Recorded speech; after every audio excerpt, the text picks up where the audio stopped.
Welcome, Professor John Mearsheimer. Thank you so much for coming all the way to our office in Noida. It's indeed a privilege to host this conversation with our senior editors, reporters who have gathered in the room to listen to you, to engage with you. And I'm sure it will be a fascinating conversation. Professor Mearsheimer is one of the gods of international relations. His book on great power competition, which I read decades ago, many years ago, has, I was telling him, it has stood the test of time, about how great powers interact with each other, their conflict with each other, the competition sometimes leads to war. All these, in the last at least 5 years, we have seen that play out much more than ever before. And we'll talk about all those issues. One of the things, Professor Mearsheimer is, I need not introduce himself, but I would say he's a professor of political science at the University of Chicago. He says, and he is a realist in his international relations theory. And one of the things, if you go to his website, mearsheimer.com, it's fascinating. All his pieces are there, everything, all his interactions are there. But the first page has this painting of Machiavelli. And Machiavelli and his face is superimposed on the face of Machiavelli, and underneath the caption reads Mearsheimer.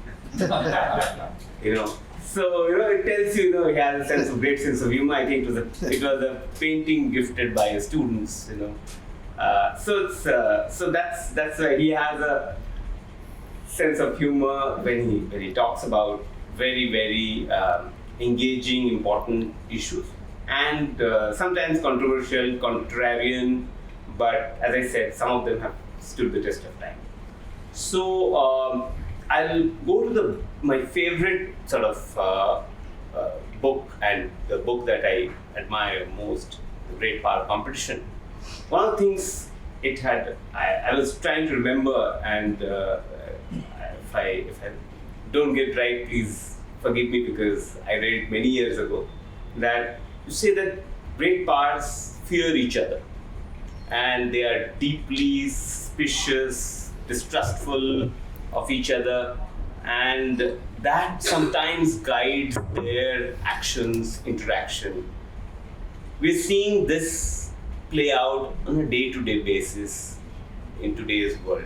If you can contextualize this particular thought of yours in 2024, where we are today. Let me just say that my basic argument about how international politics works is that states operate in a world in which there is no higher authority if you get into trouble. We call this, in the international relations world, anarchy. And in a system where there's no higher authority, number one, and number two, where you can never be certain about the intentions of other states, certainly the future intentions of other states, and where there may be powerful states in the system that can hurt you. In that kind of world, you have no choice but to fear other states and to want to make sure that you have as much power as possible. Because the best way to survive in a system, in an international system, where there is no higher authority, where you cannot know the intentions of other states, and where other states may have the capability to hurt you, is to make sure you are the most powerful state in that system. If you can become a hegemon, that is the ideal situation. And the problem is that all the states in the system understand that basic logic. All the states in the system fear each other because they can never know each other's intentions. They can never know whether or not a powerful state among them will come after them. And of course, if that happens, there's no higher authority that you can turn to rescue you. Or there's no higher authority that a state can turn to rescue it. So this is the essence of my theory of international politics. And it's why I think states compete with each other for security all the time. It's why states worry about the balance of power so much. It's why states are so obsessed with being really powerful. If you're India and you have China as a neighbor, it behooves you as India to be more powerful than China. You want to maximize the amount of power you have vis-a-vis the Chinese. And the last thing that India wants is for China to be much more powerful than India. The same thing goes with the United States when it looks at a country like China as it rises. When China's weak and it begins to rise, the United States is not that concerned. But eventually, as China becomes economically and militarily powerful, the United States is going to worry about China. And it's going to try to make sure that the United States has much more power than China. And again, the reason that states think this way is because it is the best way to survive. The argument that I'm making is not that states are naturally atavistic, that they naturally want to conquer other states. That's not the argument. The argument is that in an anarchic system, in a system where there's no higher authority, there is a very powerful incentive to maximize the amount of power that you have relative to the other states in the system. So I think that's the basic world that we live in. Yeah. And so you talked about the rise of China, which you were one of the first to talk about this rise of China in a not so peaceful manner. And I want to take you to that thought, that India is witnessing this rise of China in its neighborhood with which it shares a 3,500 kilometer border. And China's strategic rise is, India has always felt China as a threat, as a rival, as an enemy state. The West somehow was complicit in the rise of China. India has, for at least several decades, had been warning about China's rise not being a peaceful one. In that kind of a framing, you think there is a time now that an India-China conflict is inevitable? Inevitable is too strong a word. A competition between India and China already exists. And if China continues to grow economically at an impressive pace, and China becomes even more powerful relative to India than it is today, that competition will heat up. For example, I expect China, if it continues to grow economically, to build the blue water navy that can project power into the Persian Gulf. And if that is the case, that Chinese navy will come through the Indian Ocean. That China will be deeply interested in making sure that its lines of communication from the east coast of China through the Straits of Malacca, through the Indian Ocean into the Persian Gulf are secure. And in the process of making its lines of communication into the Persian Gulf secure, it will upset the Indians and it will upset the Americans. The United States will not be happy about the idea of China projecting power into the Persian Gulf, just as we were not happy about the Soviet Union projecting power into the Persian Gulf during the Cold War. And of course, India already has a significant problem, which you mentioned, regarding its border with China. And in addition to that, I think in the future, if China continues to grow economically and militarily, that India will have a problem with China in the Indian Ocean. That will be largely a naval problem, as opposed to the problem that China has, that India has with China on its border, which is basically a land problem.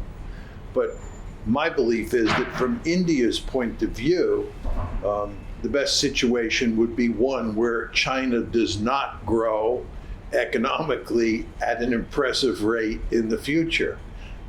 It's not in India's interest, because if China continues to grow economically, it will translate that economic power into military power, and it will try to dominate Asia. It's very important to emphasize that I don't blame the Chinese for wanting to be powerful militarily, and I don't blame the Chinese for wanting to dominate Asia. I don't blame the Chinese for wanting to be more powerful than India. It makes good strategic sense from China's point of view, but it does not make good sense from India's point of view, and it does not make good sense from the United States' point of view. And of course, this is why relations between the United States and India have improved in recent years and are likely to improve even more moving forward. I often ask students, why do you think that the United States and India have good relations today? And the students will say, the answer is obvious. It's because they're both democracies. I say that can't be the explanation, because they were both democracies during the Cold War, and the United States and India did not have good relations then. The explanation is that the Soviet Union was America's principal threat during the Cold War, and India not only did not view the Soviet Union as a threat, India had good relations with the Soviet Union, which made excellent sense from India's point of view, even if the United States didn't like it. But the situation with regard to China is fundamentally different. China, because it shares a border with India, and furthermore, because it's interested in projecting power through the Indian Ocean, is a serious threat to India. And of course, the rise of China is a serious threat to the United States. And therefore, what you see happening is that the United States and India are moving closer together. And my simple proposition would be that the more powerful China grows, the more close, or the more India and the United States will move closer together. By the way, another example that highlights this is the United States and Vietnam. When I was young, I was in the American military, and it was during the Vietnam War. And needless to say, the United States and Vietnam were bitter enemies. They fought this terrible war between 1965 and 1972. And of course, the United States lost that war. But starting in the early 2000s, relations between Vietnam and the United States began to improve. And the United States and Vietnam today have quite good relations. And given all the death and destruction that the United States inflicted on Vietnam, I find this, at first blanch, to be quite surprising. But if you think about it, Vietnam lives in mortal fear of China. And therefore, the United States and Vietnam are likely to move closer together. I don't think they're going to be close allies. I don't mean to imply that, but I think the United States and Vietnam will, over time, develop closer relations, in large part because they both fear the rise of China. Right. You talked about US and India's relationship as growing because of the Chinese threat being one of the principal drivers. And I call it it's a strategic glue between the two countries. So India, in order to, obviously China is growing, it will grow, although it may wish that China doesn't grow at the pace that it is.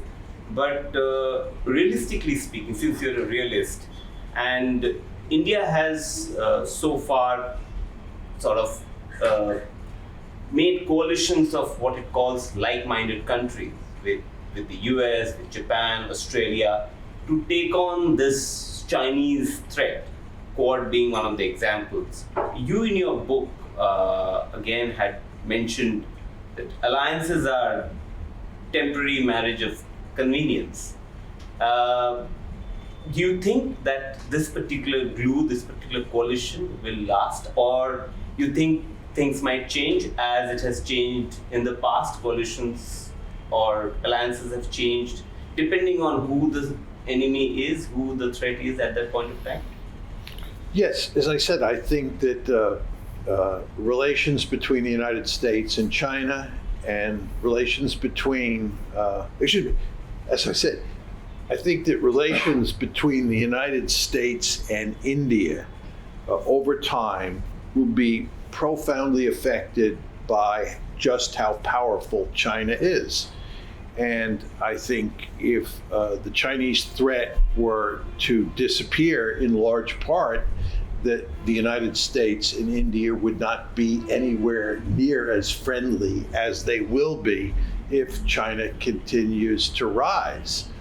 I mean, what's happening here with the rise of China is that the United States is moving into East Asia in a way that's different than was the case during the unipolar moment. During the unipolar moment, which ran from roughly 1991 to 2017, the United States did not see a meaningful threat from China. And therefore, the United States was not deeply committed to putting together an alliance or a balancing coalition to deal with the rise of China. But after 2017, that all changed. And the United States has moved quite forcefully to put together a balancing coalition or an alliance that can contain China. But again, alliances are marriages of convenience. And if a threat goes away, the alliance usually goes away. The one possible exception to that is NATO, which has deep institutional roots. But even if you look at NATO, Donald Trump argues that if he becomes president, what he would like to do is put an end to NATO. And that might very well happen. And this just points out that alliances are not forever. Alliances are designed to deal with specific threats. And when those threats go away, the alliances usually disappear.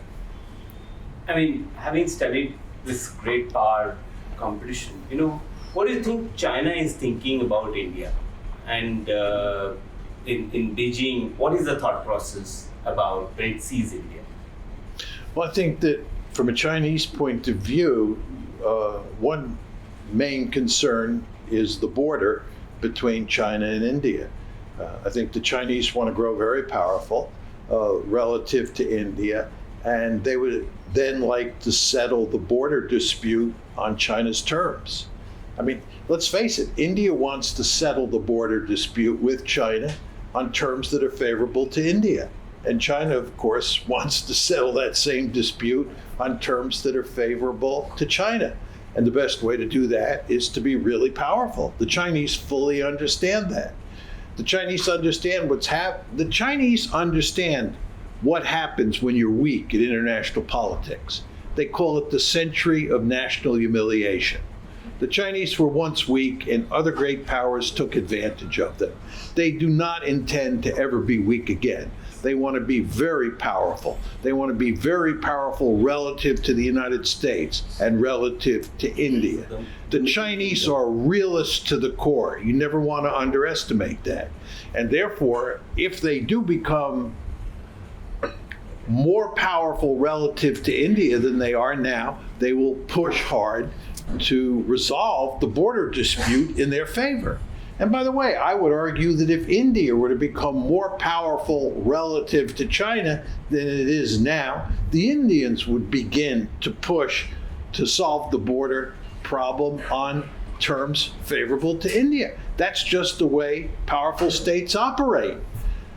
So, since you talk about India, so India's place in the world, there is a lot of talk about how India is aspiring to be a power, to be a great power, to be a leading power. How do you see India's power dynamic? How is it on its track, or you think India doesn't have the capacity, the bandwidth to be a great power? Well, I think the two principal ingredients of power are population size and wealth. During the Cold War, China was not viewed as a great power. Remember, during the Cold War, we had two great powers in the system, the United States and the Soviet Union. It was a bipolar world. China was not a great power. It was viewed as a major power. The reason that China was not viewed as a great power was because it didn't have enough wealth. It certainly had population size, but it was not a rich country. To be a great power, you have to have a lot of people and you have to be rich. And China didn't have the wealth to qualify as a great power. In other words, it didn't have the wealth to build the military power that's necessary to rank among the great powers. But what happened, starting in the early 1990s, is that the Chinese economy began to grow by leaps and bounds. And by about 2017, China was economically and militarily powerful enough to qualify as a great power. India is an aspiring great power in my lexicon. It certainly has the population size. It's now the largest country in the world population-wise. But what India does not have is the requisite wealth. India is growing economically more powerful with time, and it could eventually become a great power. There's no question about it. But at this point in time, India is not considered wealthy enough to be ranked among the great powers. So most people argue that today we live in a multipolar world where there are three great powers: the United States, China, and Russia. And at the same time, you have major powers in the system like Japan, Germany, and certainly India. But this could all change with the passage of time, and we could move into a multipolar world where there are four great powers: Russia, China, the United States, and India. But for that to happen, in my opinion, India has to become wealthier. Right. So, as you say, that with great power comes responsibility. So I come back to the question that do you see India as a responsible power to be what you see now in the country, or India's trajectory so far? Well, I think responsibility is a word that I'm not terribly comfortable with. I think what India has to do, what India has to do now, and if it becomes a great power, is maximize its security. The principal goal of any Indian leader is to make sure that India is secure. And what that involves, in my opinion, is number one, making sure that India is as powerful as possible relative to the other states in the system. And two, acting in diplomatically smart ways. And that's another way of saying that, for me, responsibility means that a leader has to act in ways that maximize his or her state's own security. I want to take you to one of the major conflicts that's going on, the Russia-Ukraine war, and your views on the Russia-Ukraine war has been contrarian, controversial. I want to first get your sort of reasoning of why do you think the West provoked Russia? Why this argument? Well, I believe that the principal cause of the Ukraine war is NATO expansion. To put it in more general terms, the West was determined to make Ukraine a Western bulwark on Russia's borders. And the core element in that policy was NATO expansion. And in April 2008, at the Bucharest summit, the Bucharest NATO summit, the alliance said that Ukraine and Georgia would become part of NATO. The Russians made it unequivocally clear at the time that that was not going to happen. That Russia viewed Ukraine in NATO as an existential threat, and they would go to great lengths to prevent Ukraine from joining the alliance. So that raises the question, why did the United States and its European allies continue to push NATO eastward to bring Ukraine into the alliance when the Russians made it unequivocally clear that this was unacceptable to them? And the answer is that we thought we could shove NATO expansion down their throat and they would not fight us over the issue.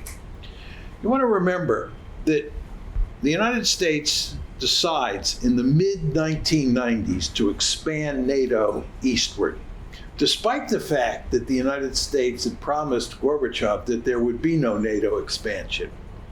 But anyway, the first tranche of expansion takes place in 1999 when Poland, Hungary, and the Czech Republic come into the alliance.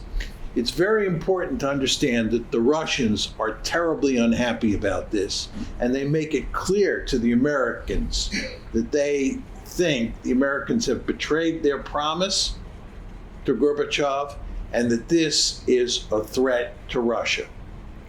Then there's a second expansion, a second tranche. Putin takes over in between. Yes, in between, right. Putin takes over in 2000, right. The first tranche of NATO expansion is 1999. Putin takes over in 2000. And then in 2004, you have the second tranche of expansion when Putin is in the driver's seat. And of course, Putin screams bloody murder that this is not acceptable, that Russia does not want further NATO expansion, but nevertheless, we expand. Then in 2008, when NATO says at the Bucharest summit that there will be a third expansion, a third major expansion into Ukraine, the Russians say, that's not happening. We're drawing a red line in the sand this time, right? NATO expansion into Ukraine is an existential threat. What does the United States and its European allies do? We continue to push for NATO expansion. We continue to try to bring Ukraine into NATO. A major crisis breaks out in February of 2014. This is when the Russians take Crimea and the civil war in the Donbass breaks out. And you would think at that point in time that the Americans might back off, that this is leading to serious trouble. But the Americans don't back off. The Americans continue to push for NATO expansion. And then in January 2021, President Biden moves into the White House. Remember, he's elected in November 2000. He moves into the White House in January 2021. Biden has a long-standing reputation as a Ukraine hawk. When he was the vice president under Obama, Obama assigned him the Ukraine portfolio.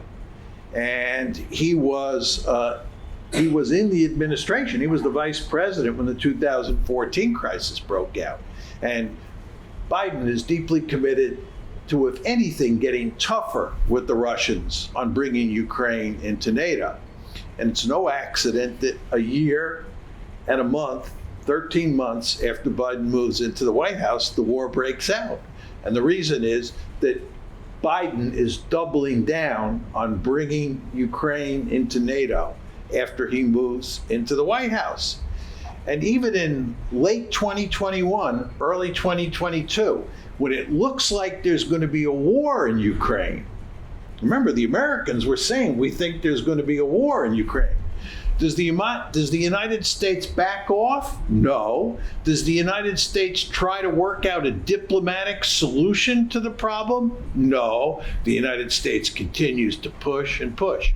In fact, on December 17th, 2021, remember the war breaks out February 24th, 2022.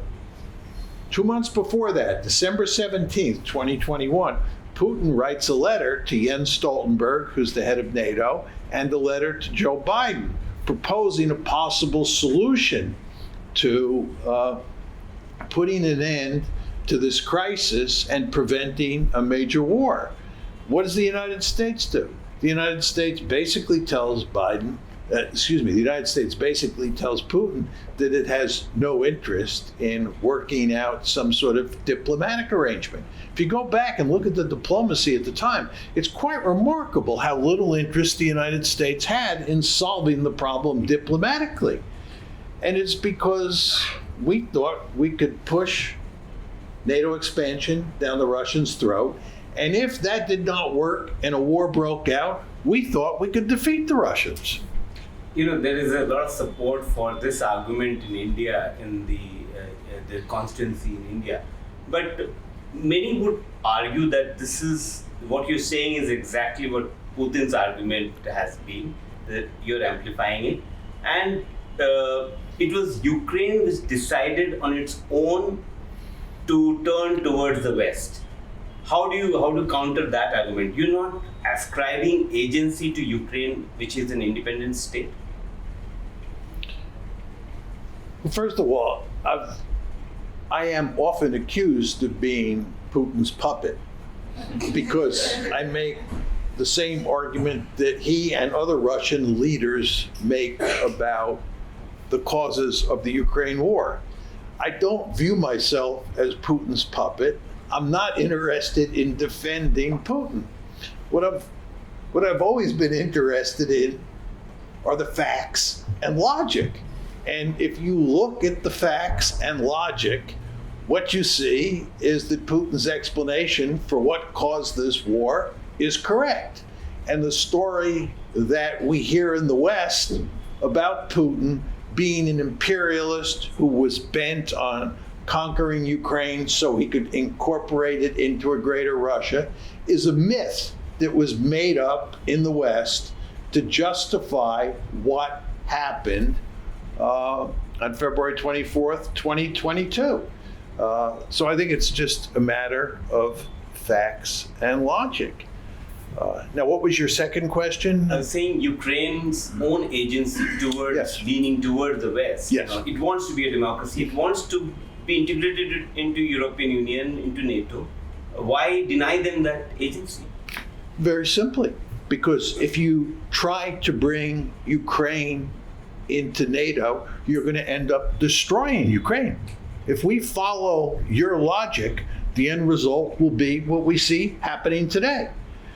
This is the argument that Ukraine is a sovereign state and it has the so-called right to join the alliance. It has the right to choose its own foreign policy. The problem with that argument is the Russians don't agree. The Russians don't think that Ukraine can just do whatever it wants because the Russians care about their own security. Great powers care about their own security. And if you're a smaller country and you live next door to a great power, you have to be very careful in terms of choosing your foreign policy. You have to be very careful that you don't do anything that provokes that great power to invade your country. And that tells you that Ukraine has to pay careful attention to what Russia wants. I understand that people don't like to hear that argument, but that's the way the world works. And when you ignore how the world works in international politics, and you're a weak country, you get yourself into all sorts of problems. Let's just go to the Western Hemisphere. Do you think any country in the Western Hemisphere has the right to choose its own foreign policy, even if the United States doesn't like what it's doing? Do you think that we thought that Cuba had the right to invite the Soviet Union to put missiles in Cuba in 1962? If Mexico or Canada 10 years from now decide that they want to invite China to build a military base on their territory, do you think the United States is going to say, no problem, we don't care whether China builds a military base in Mexico or Canada? I can guarantee you the United States will go ballistic if China tries to move military forces into the Western Hemisphere. The United States has a Monroe Doctrine, which says that the Western Hemisphere is our backyard. It's of enormous strategic importance to us, and no distant great power is allowed to form a military alliance with anybody in the Western Hemisphere and move military forces into the Western Hemisphere. This is what caused the Cuban Missile Crisis. Well, the same basic logic applies to the Russians. The Russians are a great power. They care about their backyard, and Ukraine is of enormous strategic importance to the Russians. And the Russians do not want Ukraine to be part of NATO. So if Ukraine goes down the road to pursue NATO, if Ukraine decides to pursue gaining admittance to the alliance, the end result is it's going to be destroyed. That's what the Russians said would happen, and that's what it's doing. My argument is it made much more sense from Ukraine's point of view to remain a neutral state. If Ukraine had not tried to get into NATO, if the Americans had not pushed NATO eastward to the point where they wanted to bring Ukraine into the alliance, Ukraine would be intact today. Crimea would be part of Ukraine today. The Russians had no interest in conquering Ukraine before 2014, when the crisis first broke out, February 2014. The Russians had no interest in conquering Ukraine. Michael McFaul, who was the American ambassador to Moscow at the time, and is a major league critic of Putin, has said publicly that the Russians had no interest in conquering Ukraine conquering Crimea before 2014. So again, my point is, had there been no decision in April 2008 to bring Ukraine into NATO, NATO would be intact today. And from my point of view, that would be a wonderful situation for Ukraine compared to the present situation. Okay. If I take your logic to project it on India and China, India being a weaker power as compared to China, India should also be fearful and careful about how it formulates its foreign policy so that it doesn't anger or doesn't upset Beijing, and therefore Beijing is in its full right to do whatever it wants to do with India? No, I agree with the first part of your statement, not the second part. Okay. The first part is that India should be very careful in dealing with China. There's no question about that. If you're Taiwan, you should be very careful in your dealings with China. There's no question about that. Indeed, I would argue the United States should be very careful in its dealings with China. You don't want to provoke the Chinese unnecessarily any more than you want to provoke the United States or Russia unnecessarily. But that certainly does not mean that India should do whatever China wants. India is much more powerful relative to China than Ukraine is relative to Russia. India is in a much better position to stand up to China.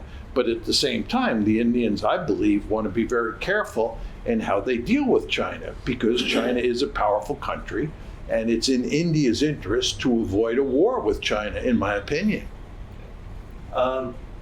So we come to the war, which is sort of 2 years now. Putin has just been re-elected for another at least 6 years, and we don't see an end to the war. What is your prognosis of the Russia-Ukraine war?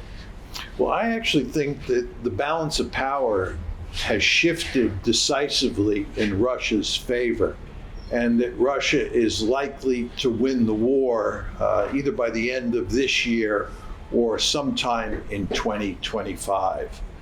I think when the war first started, it looked for most of 2022 like the Russians were going to lose the war, that Ukraine was going to win. And in 2023, the balance began to shift. The Russians mobilized huge numbers of troops. Their industrial base was spun up and began to produce huge numbers of weapons. And the Ukrainians began to run into trouble in 2023. And this is especially true when they launched their famous counteroffensive on June 4th, 2023. Remember, that was June 4th of last year. They launched the counteroffensive. It was a colossal failure. They suffered huge casualties. And furthermore, they're now in a position where the West can no longer supply them with the necessary weaponry. So what you essentially have here in Ukraine is a war of attrition where two sides are fighting each other and each side is trying to bleed the other white. And the side that is likely to win that war is the side that has greater manpower and has more artillery, or to put it in more general terms, more firepower. And if you look at the population sizes of Russia and Ukraine, Russia has a 5-to-1 advantage in population. So Russia's going to produce put many more troops on the battlefield than Ukraine is, because it just has a much larger population, roughly 5-to-1 advantage. And furthermore, the Ukrainians have suffered much greater casualties than the Russians have suffered. I would estimate the ratio is about 2-to-1. I would argue that for every one one Russian casualty, there have been 2 Ukrainian casualties. And when you take into account that the Russians have a much larger population base to begin with, this is disastrous from Ukraine's point of view. But then when you switch to weaponry and you look at the balance of artillery, estimates are that the Russians now have somewhere between a 5-to-1 and a 10-to-1 advantage in artillery. And there's little that Ukraine can do to solve the manpower problem. They're having a remarkably difficult time coming up with a mobilization plan so that they can mobilize more people. And they're having a remarkably difficult time getting more weaponry. They don't have an industrial base inside of Ukraine that can produce the necessary weaponry, so they're highly dependent on the West. And the West doesn't have the weaponry to give them. So what's happened here in 2024 is that the balance of power has shifted in a major way against Ukraine. And the Ukrainians are now on their, the Russians are now pushing the Ukrainians slowly backward, slowly westward, and they're inflicting massive casualties on the Ukrainians. So I think the Ukrainians are going to end up losing this war. My argument is that the Russians will win an ugly victory. And they will end up taking somewhere between 20% and 40% of Ukrainian territory. They now control about 20%. The Russians now control about 20% of Ukrainian territory. They have annexed the Crimea, and they have annexed 4 oblasts in the eastern part of Ukraine. My guess is that the military balance will shift enough in the next year or so that Russia will take another 4 oblasts and end up controlling roughly 40% of Ukraine. I'm not absolutely certain that that will happen, but I think the balance of power has shifted in ways that Ukraine is doomed. What's your sense of Putin's power and the challenge to Putin's authority. There was a talk that Wagner Group, when they mobilized, there would be a threat to him. He's in his 70s. Do you think there is sort of a vacuum after he's gone, or there will be another Putin? What's your sense of Putin? Well, there are two questions here. One question is, what's Putin's present situation look like? And then what happens once Putin leaves office? I think Putin is in excellent shape today. First of all, the Wagner Group has been eliminated as a possible threat to his rule. Secondly, because the Russian economy is doing very well, because economic sanctions have not hurt the Russian economy in any meaningful way, and because the Russians are winning on the battlefield, his public standing is very high. He just won an election where he received about 87% of the vote. And one might argue that that doesn't tell you much because he didn't have a formidable opponent. That may be true, but if you look at public opinion polls in Russia across the board, he has about 87, 88, 86% of the people behind him. He has, his standing in Russia is very good from his point of view. There's no threats to Putin that I see at this point in time. I think, to use an American phrase, he's in the catbird seat at this point in time. And if you see him in the media, he's smiling all the time. When the war first broke out, during most of 2022, he rarely smiled. He had a rather dour look on his face. Now you see him smiling all the time. And I think he's smiling not just because he won the election, but because he knows that Russia is in excellent shape economically and militarily. He, of course, has to be very careful to make sure that he executes this war, that Russia executes this war to the end in smart ways. But there's no reason for him to think that he can't do that. Now, getting to your question of what happens after he leaves, I have no idea. It does not appear that there is another person in the wings who can come in and take over for him and be as effective as he has been. I mean, Putin, for all the obvious reasons, has gone to great lengths to make sure that he has no competitor, that there is no person who could challenge him. So unsurprisingly, we don't see a likely successor who we can evaluate. So one could argue that if Putin were to disappear from the scene, that the Russians would have serious difficulties replacing him and maintaining the successes that have taken place under him in recent years. Right. I come to the next conflict, before I move to the questions from colleagues, is the Israel-Hamas conflict, which has been on since October 7th. And you wrote this book on the Israel lobby and US foreign policy. You think the US administration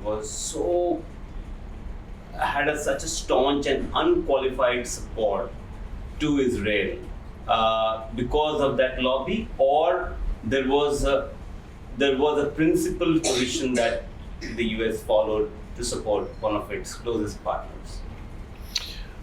Well, I think America's support for Israel over time has been driven in large part by the Israel lobby. The United States has a remarkably close relationship with Israel. It's unparalleled in recorded history. There is no example in the historical record of any two countries having such a close relationship. And what that means is that the United States gives Israel unconditional support in almost all cases. Now the question is, why is this the case? Israel's supporters in the United States like to argue that it's because Israel is a strategic asset, or they like to argue that it's because the United States has a moral responsibility to defend Israel. If you look carefully at both of these arguments, they don't stand up to scrutiny. Israel is not a strategic liability, is not a strategic asset to the United States. Most of the time, it's a strategic liability. And the moral case for supporting Israel, no matter what it does not hold water. So, the question remains, why doesn't the United States treat Israel like a normal country? And the answer is the Israel lobby. You have this group of institutions and individuals in the United States who work overtime to make sure that the United States supports Israel no matter what. And this interest group, the Israel lobby, is remarkably successful at getting American policymakers to support Israel no matter what. And if you look at what's happening in the Gaza war today, it's very clear that President Biden is deeply upset with Israel's behavior. Now, as you all know, the United States has tremendous leverage over Israel. We not only give the Israelis arms that they desperately need to fight this war against Hamas, we also have the economic leverage to do enormous damage to the Israeli economy if we see fit. If the United States wanted to bring Israel to its knees and get it to change its behavior in the Gaza war, it could easily do that. It has the necessary tools to do that. This is the United States of America up against a much smaller country. But despite President Biden's profound unhappiness with what Israel's doing, which he thinks is not in the American national interest and is not in his own personal interest for purposes of getting reelected in November of this year, despite that, he's not doing much to curb Israeli behavior. Or let me put it differently, he's not doing much to get the Israelis to change their behavior towards Gaza. And the answer, and the reason why is very simple. It's the Israel lobby. He understands that he would pay an enormous price, an enormous political price, if he tried to get the Israelis to back off, if he used American economic leverage or any other leverage that he has at his hands to get Israel to change its behavior. So the end result is that Israel is pretty much free to do what it wants to do. As you know, the Biden administration has been trying to get Netanyahu not to invade Rafah. And Netanyahu has just told the president in no uncertain terms that he's going to invade Rafah. And he doesn't care what President Biden thinks. You want to ask yourself, how can that be the case? The United States is so powerful relative to Israel. Israel is so dependent on American weaponry. It's so dependent on economic aid. It's so dependent on diplomatic support. Why isn't Israel at least going to great lengths to accommodate President Biden's request? And the answer is the Israelis know full well they can do whatever they want. And the Israel lobby will protect them on the American home front. Before I move to Shalini, I was in Israel after the October 7th attacks, and I asked the same question to some of the Israeli scholars, think tank, that, you guys have such a powerful lobby in the United States. You can get away with whatever you're doing. The response, the uniform response in different forms, was that you overestimate our influence, our lobby. If we were that strong in the U.S. administration, the U.S. Congress, Hamas wouldn't exist. You think that's a valid argument? How do you counter that? Because I don't understand what that means, that Hamas wouldn't exist. The reason Hamas exists is because the Israelis have created an apartheid state. It's very simple. There's no way that you can subjugate the Palestinians the way the Israelis do and not expect them to resist. What happened on October 7th is not the first act of resistance by the Palestinians. You had the first Intifada in 1987, you had the second Intifada in 2000, you had October 7th, and if Israel persists in maintaining an apartheid state in Greater Israel, you'll have more resistance down the road. The Israelis are not going to defeat Hamas. There's no evidence that they're defeating Hamas now. And even if I'm wrong and they do defeat Hamas, there will be a new group that will come to replace Hamas. Every American president since Jimmy Carter has been committed to a two-state solution. And a two-state solution involves giving the Palestinians a sovereign state of their own. And every American president since Jimmy Carter, and of course this includes Jimmy Carter, understands that the only way you're going to put an end to this violence, the only way you're going to eliminate Hamas is to create Hamas and other groups, other resistance groups like it, is to give the Palestinians a state of their own. The Israelis are adamantly opposed to the two-state solution. In fact, Benjamin Netanyahu worked with Hamas to prevent a two-state solution. Benjamin Netanyahu was pleased that Hamas is not interested in a two-state solution.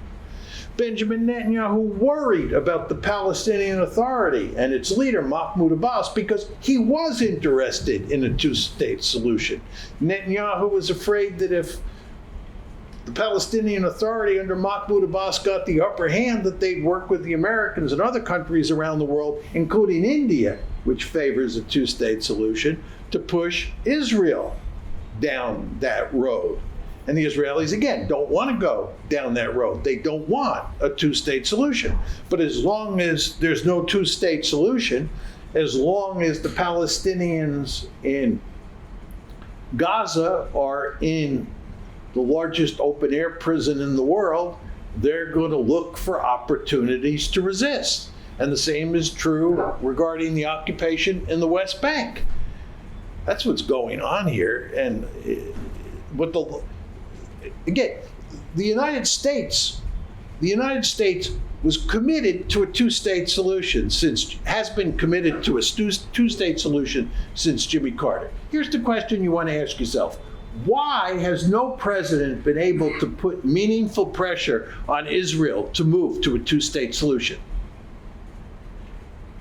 Again, it's in our strategic interest to put an end to this conflict. And we saw the solution as a state for the Palestinians and a state for the Israeli Jews. That was the solution that we saw. We were unable to get the Israelis to even make a serious attempt to move in that direction. Why? The answer is very simple. The lobby makes it impossible for any president to put serious pressure on Israel to do anything it doesn't want to do. And at the same time, we give huge amounts of economic and military assistance and diplomatic assistance to Israel. Why? Because of the lobby, not because it's in our strategic interest.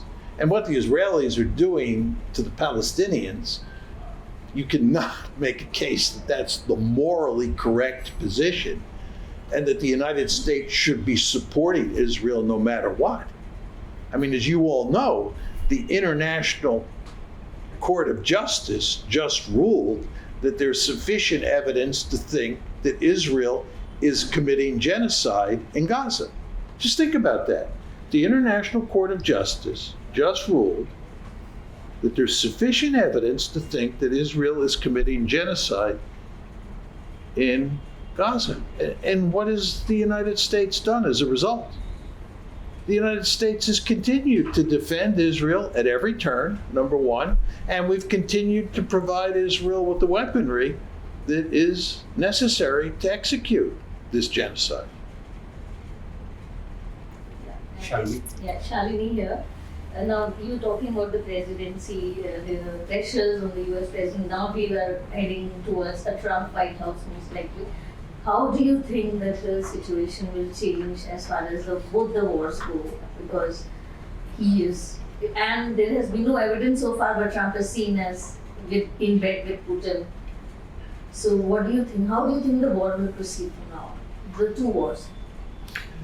It's an interesting question as to what will happen if Trump gets elected. I think with regard to the Israeli-Palestinian conflict, very little will change. I mean, Trump has made it clear that he supports Israel no matter what. And so I don't think you'll see, much change there. I think with regard to China and East Asia, you won't see much change there. You want to remember that Trump, when he first got elected in 2016 and then moved into the White House in 2017, that he ran against the policy of engagement. He said that engaging China was a flawed strategy and that China was an adversary and we should pursue containment. So Trump will not change policy on China in any meaningful way. The place where Trump may radically alter American foreign policy, of course, is Europe, and more generally, and more specifically with regard to the Ukraine war and the NATO alliance. Trump, I think, wants to put an end to the Ukraine war. He wants to work with Putin to have good relations with Russia, and he doesn't care one way or the other what happens in Ukraine.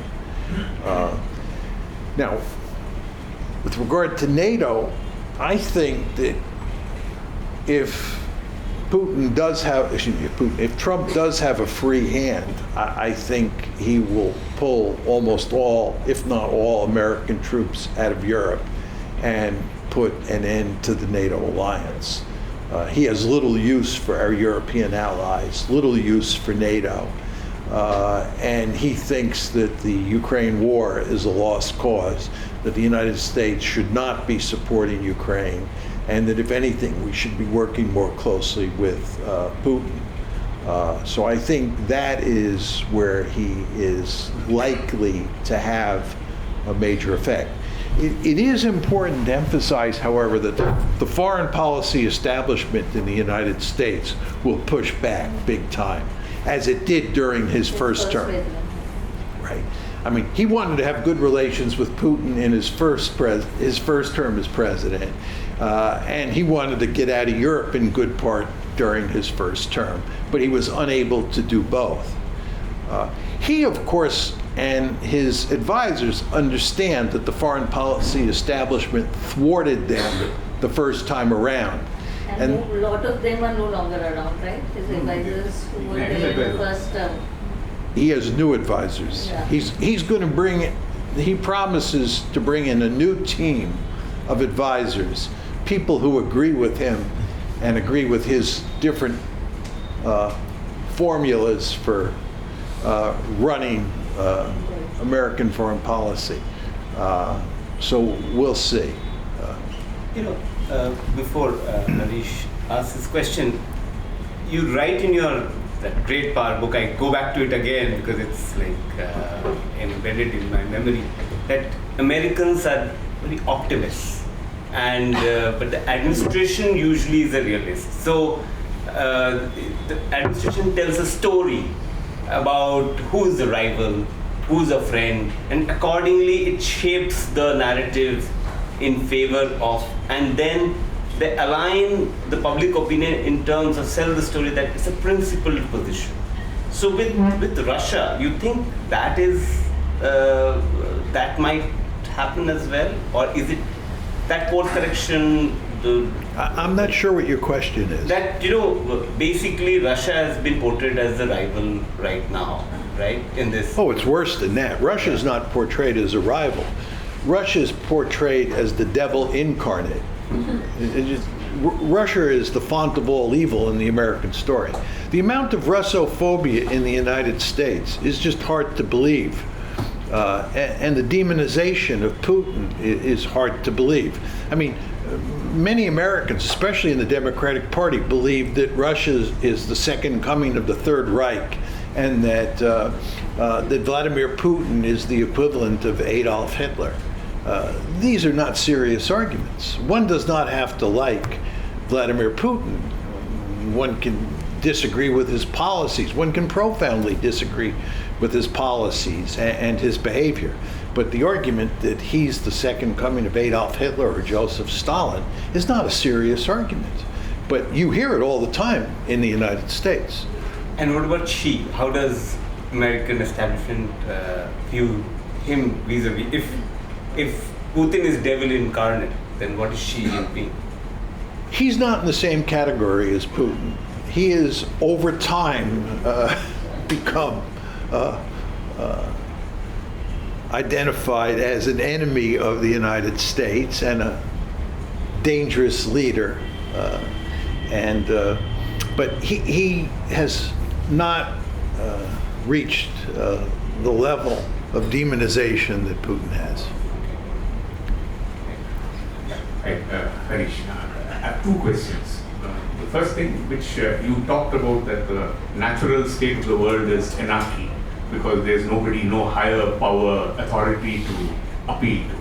Okay? But we had from the 90s to the 2000s, those 2 decades of hyper globalization, where everybody just focused on the economy, right? I mean, it was very hyper globalization, and I remember Thomas Friedman wrote that famous book that no 2 countries having McDonald's will ever go to war. Yeah. So what actually broke this compact? Basically, I fear you. Okay, I mean, great powers fear each other, but that fear in turn is a deterrence. So therefore, I don't attack you. I don't. I mean, there are certain lines which I shall not cross. Those lines were crossed with vis-a-vis Russia, with the NATO, and this thing. This is the first question. Let me answer the first question, then you can ask the second, because I'll never remember. Very simple answer. From 1991 to 2017, we lived in a unipolar world. There was only one great power on the planet, the United States. It's a unipolar world. By definition, you cannot have great power politics because there are no 2 great powers to compete with each other. So, security mattered much less during the unipolar moment, and you could focus on prosperity. So very few people paid attention to realism. Very few people paid attention to geopolitics, certainly in the West, certainly in the United States, because great power politics was taken off the table. What happened in about 2017 is you transition from a unipolar world to a multipolar world, and great power politics is back on the table. So now security matters in ways that it didn't matter during the unipolar moment. The United States did not care about China as a security threat during the unipolar moment. What we saw with regard to China was a country that presented a large market to us. It could help facilitate American prosperity. This is the way countries like India looked at China. And China, of course, looked at other countries through the same lens. It's a way to get rich. Prosperity was the order of the day. Globalization was talked about all the time as the great panacea for solving the world's problems, right? But that world has gone away. You now live in a multipolar world where you have three great powers. Great power politics is back on the table. And in that world, security will always trump prosperity.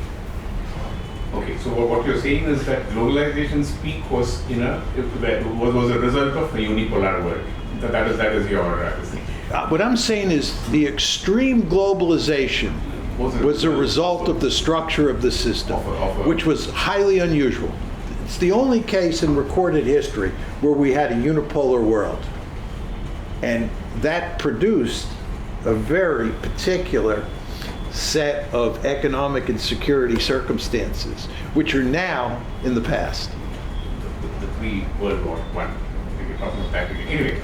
Yeah, I mean, we're in a multipolar world now. And that's what you had before World War I. You had a huge amount of economic interdependence before World War I, but you still got World War I. Okay, the second question is, you are alluding to the fact that India is a major power but not a great power. Right now, India's, I think GDP is about $2,500. I think China is close to $13,000. At which level of GDP per capita does India graduate from major to great power? I'm not sure how I would answer that. I'd have to sort of sit down and study the issue to give you an answer to that. Akash? I also might have two questions. First, I'd like to take you back to Russia for a second. One of the arguments that is being made in our columns, in our opinion pages and foreign policy analysts is that even if Putin comes out on top, which he's likely to do given today's circumstances in Russia, is that Russia will come out of this greatly diminished for two reasons at least. One is that its traditional markets as well as goodwill in the West, in places like Germany, where there was quite a bit of it, is now, even in the medium term, they're going to sort of start diversifying for energy sources and other reasons away from Russia. And the second is, as a result of this conflict, Russia is now more or less a B player with China. That China is the great power, and Russia, rather than being a great power itself, is now subservient almost to China as a result of this war. What do you make of that kind of analysis? Well, regardless of the war in Ukraine, China was always going to be a much more powerful state than Russia. China has a much bigger population than Russia, and it has much more wealth than Russia has. A number of people have said to me, John, we should not say the world is multipolar today, China, the United States, Russia. We should say the world is bipolar today, because they say Russia's not a great power. And this is independent of the war in Ukraine. So the fact is that Russia is a weaker great power than China.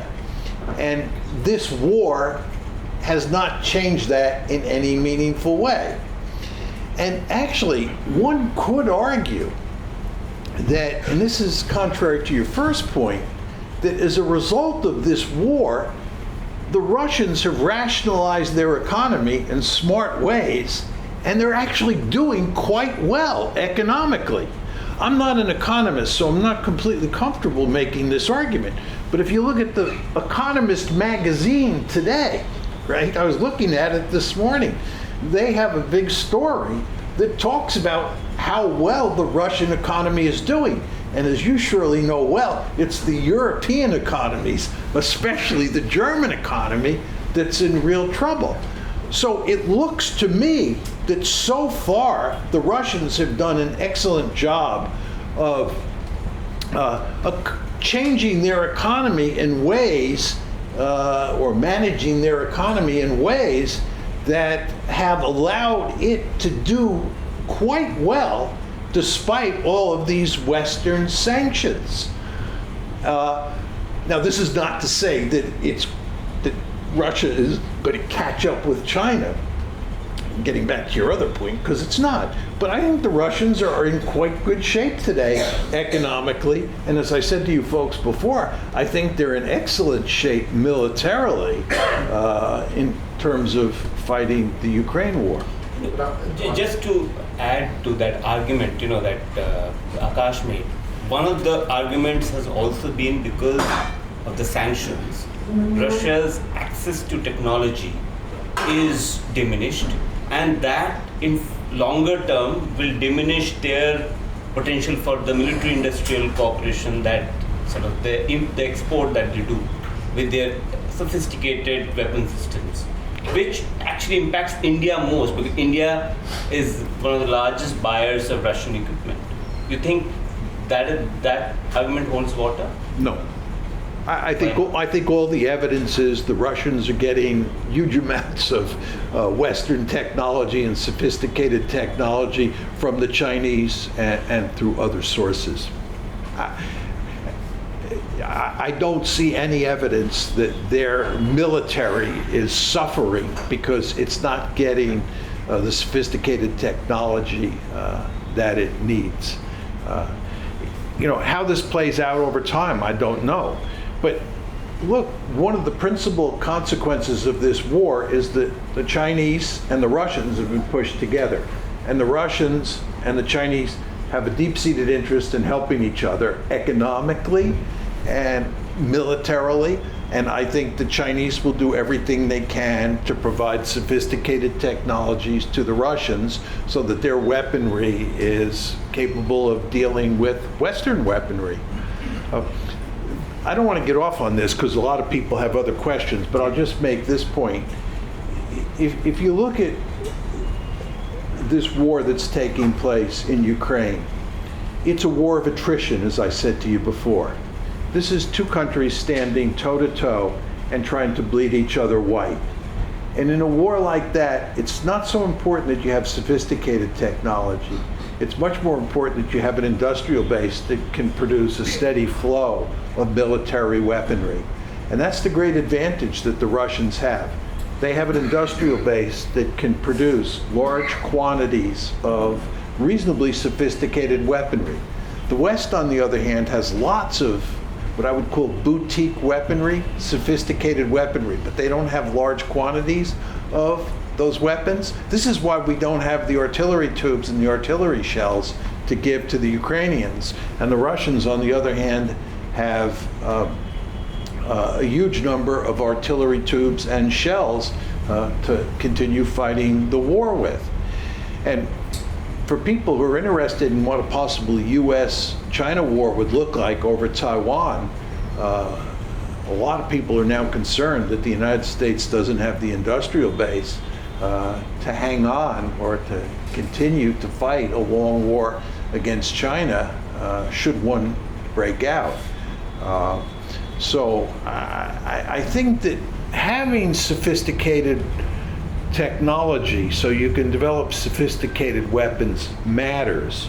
But when it comes to fighting a modern war of attrition, like the one that's being fought in Ukraine, and like one that might be fought over Taiwan, I think that having sophisticated technology and sophisticated weaponry is only part of the story. And again, to go back to my very first point, I think on that dimension, the Chinese and others, well, the Chinese will make sure the Russians have what they need, and the Russians will find other sources for getting that weapon, for getting that technology as well.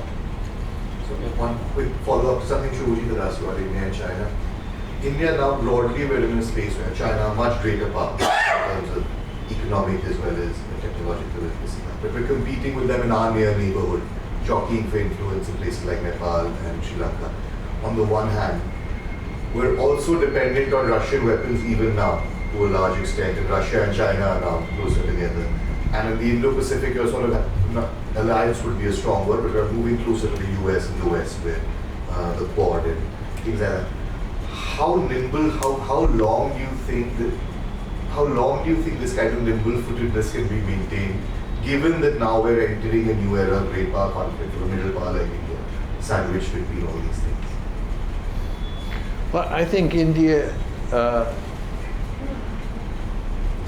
is going to have to be nimble moving forward because China and Russia are close allies, and India is closely tied to Russia for a variety of reasons. And if China and India were to get into a conflict over the border or in the Indian Ocean, India would have to go to great lengths to not do anything that damaged its relations with Russia. I think every Indian policymaker fully understands that and would do everything possible to avoid antagonizing the Russians. I actually think in the final analysis, it would not be that difficult to do because the Russians have a deep-seated interest in maintaining good relations with India. And the Russians would understand that India was in a difficult position, give the Indians quite a bit of latitude, and I think the Indians would play their hand smartly, and the end result would be, if you had an India-China conflict, that India would be able to continue to maintain good relations with Russia, even though Russia and China were tied closely together. Yeah, I will take you back to your Israel lobby book. You rightly asked the question why, but I was thinking, I wrote down the question because I wanted to be specific. I have 2 or 3 questions. Then Secretary Blinken first visited Israel after October 7. He introduced himself not just as Secretary of State of the US, but also as a Jew. Mm-hmm. Would any other high-ranking official of the US be able to assert his religion before leadership of any other country in the state? Can First Minister of Scotland go to Ramallah and tell Palestinians that he is there to show his solidarity with Zionist settler communist project as a Muslim? Could, for example, Defense Secretary Austin go to an African country and say that he's black to illustrate his solidarity with victims of apartheid South Africa? So because or go to Congo to seek reparation for Belgium for killing false, things. Do you think that one thing that is not being dealt with very clearly, and majority of Palestinians, it's the primary reason why the scale of atrocities perpetrated against them are tolerable in Western world, especially America, because it is not only the power of the monetary power, like financial power of the Israel lobby, but this type of a lobby cannot exist. For example, Ukraine lobby cannot exist. They stay in America. So this is the only lobby which is like actually advocating a foreign country, but they don't even have to register as a foreign lobby. Hang on just a second. You want to be careful here. First of all, we have a Cuba lobby in the United States. It's very important to understand that the Israel lobby is not the only lobby that represents a foreign country. And back in the late 40s and early 50s, we had the China lobby, which was basically the Taiwan lobby. But so we have lobbies in the United States that represent other countries. We have a large Cuban American population in Miami. But Professor, what I was asking is that there has never been a lobby which had such significant impact on America's foreign policy. I agree. I agree. I said. Do you think that that is also a possibility? Because there is also another angle to this entire thing. That there is a massive, Christian evangelical population also, which looks at it purely as a religious issue, and Well, I'm not 100% certain I understand exactly what your question is, because you've been wandering around making a lot of different points. But you're asking me if it has to do with religion? yes. The religious identity of the leaders. Okay. I was saying because there is been lesser question on this issue. And even if you look at other conflicts, recent conflicts, where the lesser questioning has happened is on Iraq, for example. Where it was like. All right. Look, the lobby has an important element in it that's comprised of Christian evangelicals. these are called Christian Zionists. And for them, this all has a religious angle, right? Because to facilitate the second coming of Christ, right, they believe that Israel has to dominate all of the Middle East. So there is this Christian evangelical element inside the lobby. But I think as far as the Jewish organizations and the Jewish individuals who are in the lobby, I think that what you see is not so much religion. I mean, I think there's no question that American Jews who are in the lobby identify with the Jewish state. That makes perfect sense. So in that sense, you can make the sort of argument that you're making. But I just have trouble following exactly what your question is. It's not, What I'm saying is that if it was any other conflict, if it was not Palestine, if it was not this, which has been a major issue, linked to religions, because of Jerusalem, the things would have been different. And well, I mean, and the lobby is comprised of Jewish individuals and Jewish organizations who are going to identify with the Jewish state. And it doesn't matter who the other is. In this case, it happens to be Palestinians. It could be X's or Y's or Z's. It wouldn't matter. The point is that the lobby identifies with the Jewish state. And individuals in the lobby, Jewish individuals and Jewish organizations, are committed to defending Israel because it is the Jewish state. No? 15 years ago, you in a lecture, you said that there are 3 types of American Jews. If you remember, I do remember. Righteous Jews, Africans, or these, New Afrikaners.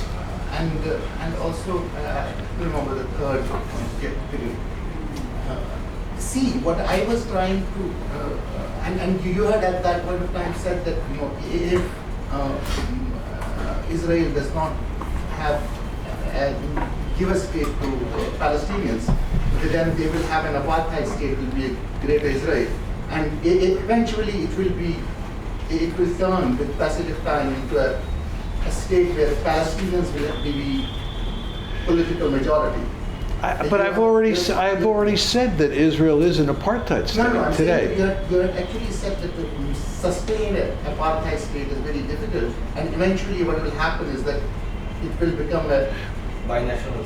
it will become a state where. But this is a different question. This is not the question you were originally asking me. My primary question was that one of the things that people who are looking at the Palestine-Israel conflict are not talked about, which is that if it was not a religious conflict, it would have been much easier to resolve, because the idea that because there is a history to this thing.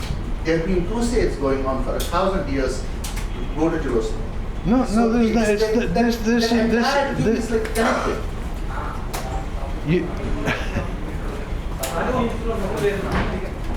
I've said all I have to say. I mean, the point is that you wander all over the place and raise all sorts of different issues. Sukuni and then Arjun. So I just wanted to ask, how do you think, based on, with this war on Gaza, I think the conversation in America is also exploded in a big way. Like you said, Biden's re-election is now threatened because of the war and things like that. So how do you think, I think earlier somebody asked a question to this effect of like, the way that you impress upon the American voter an image. So far the image of the Palestinian or the image of the conflict in the Middle East has been fairly reductive, like fairly flattened out. Now that we are seeing a little bit more of a nuanced understanding in the American public, how do you think that affects the politics? How do you think it affects how politicians tackle and change tact on this issue, and how do you think it impacts, how much do you think it impacts the voter? I mean, it's, of course it's going to be specific to different areas, but generally, relatively speaking, to reform.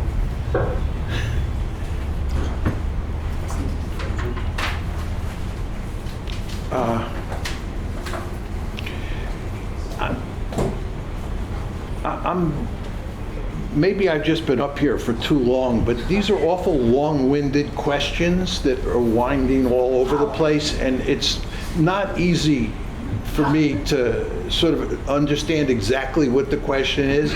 I mean, the question is, how do you think this war has changed American politics?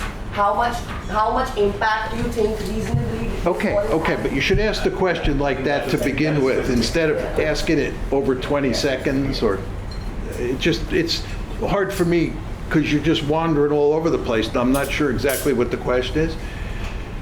I mean, it's very hard to say because the war has not finished and the election is in November, which is quite a few months off, and who knows exactly how it will play itself out.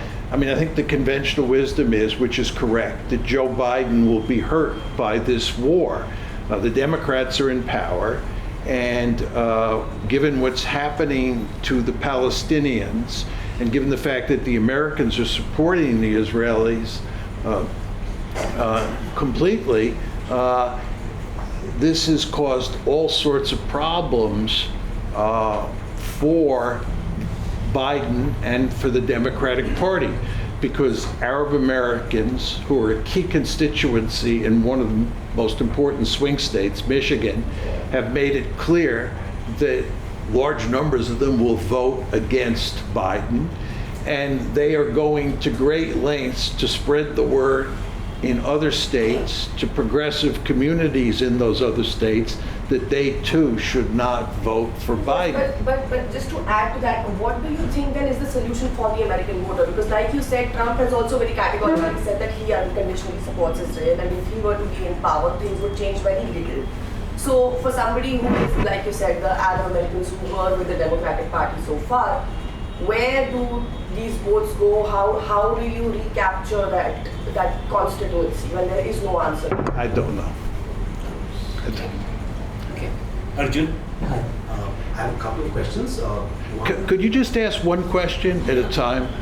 Right. I'll ask one question at a time. Yeah. So what's the genesis of this Israeli lobby in the United States, and where does it get its power from, so to say? Why is it so powerful?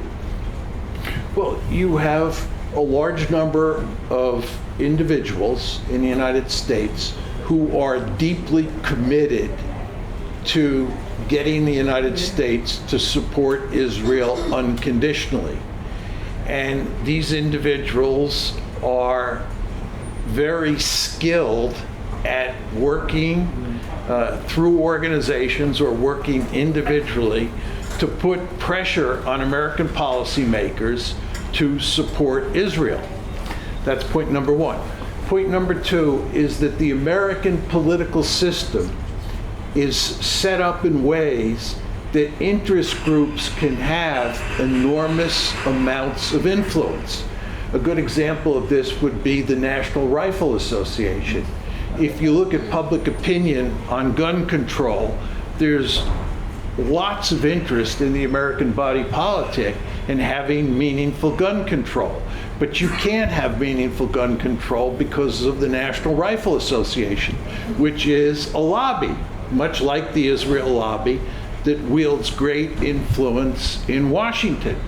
So just to go back to the Israel lobby, you have individuals and institutions that are profoundly committed to maintaining close ties between the United States and Israel. And these are very smart and effective people who have all sorts of resources that they bring to bear in pursuit of their cause. And again, given the nature of the American political system, they are highly effective. And I just would emphasize here, it's very important to point out, they're not doing anything that's illegal or immoral or unethical. It's just the way American politics operates. They're playing the game of American politics. They just happen to be extremely effective at what they do. And going back to the first thing you started with regards to cooperation versus competition in international relations, given that there's no higher authority to sort out conflicts, there's inevitably going to be losers. Why doesn't that create an incentive to cooperate rather than just fight till the very bloody end?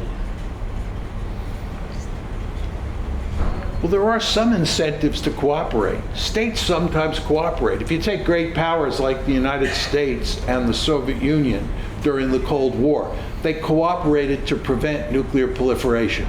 Both the United States and the Soviet Union were deeply committed to preventing proliferation.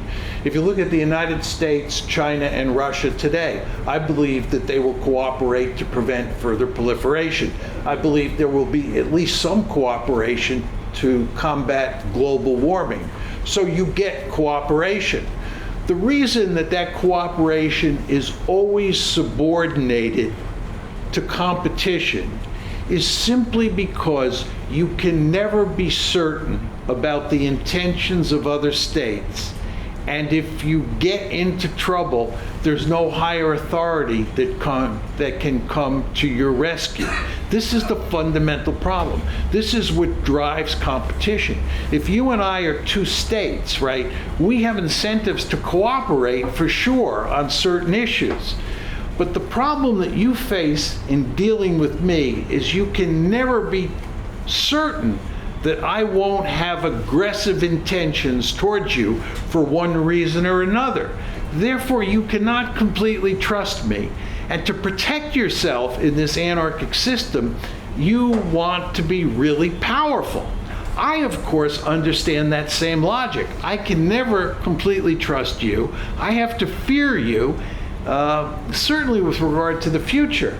And therefore, I have an incentive to make sure I'm more powerful than you. So what we both end up doing is competing for power, because it is, as I think my comments have made clear, essentially a zero-sum game. And the end result is you get this security competition. And again, that's not to say you can't have cooperation from time to time, but that cooperation is always subordinated to the competition. Last question. Thank you, sir. Hi, Bodhisattva here. So, I would like to hear your reflection, it's not a question, reflection on a sort of future projection where what Muzammil was talking about Israel ending up as a apartheid state, eventually as a binational state, etc. And where you have mentioned the three types of American Jews and their orientations. So there you have mentioned that there is a possibility of the emergence of what you have named the new Afrikaners. So here I want to understand that, we are of course projecting Afrikaners from South Africa ended up in a large number as global mercenaries. Now, you should make the question shorter.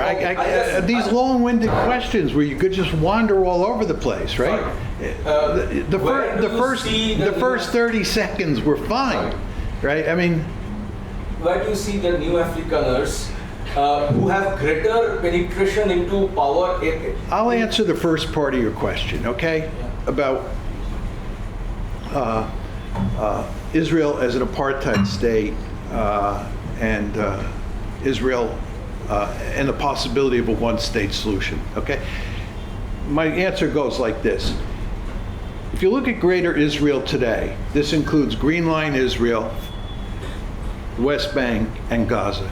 There are roughly 7.3 million Palestinians and 7.3 million Jews in Greater Israel. You have rough equality between the two sides. There are four possible ways you can deal with this situation. One is you can have a true democracy, one person, one vote. The Israelis, of course, are deeply opposed to that, in large part because you would then end up with a Palestinian state, because given present birth rates, there would be more Palestinians than Jews. There would be no more Jewish state. So that's not going to happen. Then there's the two-state solution. And as I said before, the Israelis have no interest in the two-state solution. And after what happened on October 7th, and since October 7th, it's hard to imagine a two-state solution. So this leaves two alternatives. One is an apartheid state, and two is ethnically cleansing the Palestinians out of Gaza and out of the West Bank. Israel is already an apartheid state. If you were to look at the three big reports done by human rights groups, this is Human Rights Watch, Amnesty International, and B'Tselem, which is the Israeli human rights group, they've all done reports that make it unequivocally clear that Israel is an apartheid state. So that's option three, and that's where we're at. The fourth option is to ethnically cleanse the Palestinians in Gaza and in the West Bank. And I believe what the Israelis have been trying to do in Gaza since October 7th is ethnically cleanse the Palestinians. I believe they are desperate to drive the Palestinians out of Gaza. And I believe, by the way, they are in the process of trying to drive the Palestinians out of the West Bank, because they understand that over the long term, it is going to be impossible to maintain an apartheid state. And given that they don't want true democracy, and given that they don't want a two-state solution, the only alternative is ethnically cleansing Palestine, ethnically cleansing Greater Israel of the Palestinians. And I believe that that's what they're up to. I do not believe that they're going to succeed, at least in the short term. And I think the end result is that Israel will remain an apartheid state. Thank you so much, Professor Mearsheimer, for these thoughtful, very thought-provoking answers, and taking the patience and your time for engaging with this with our reporters and editors.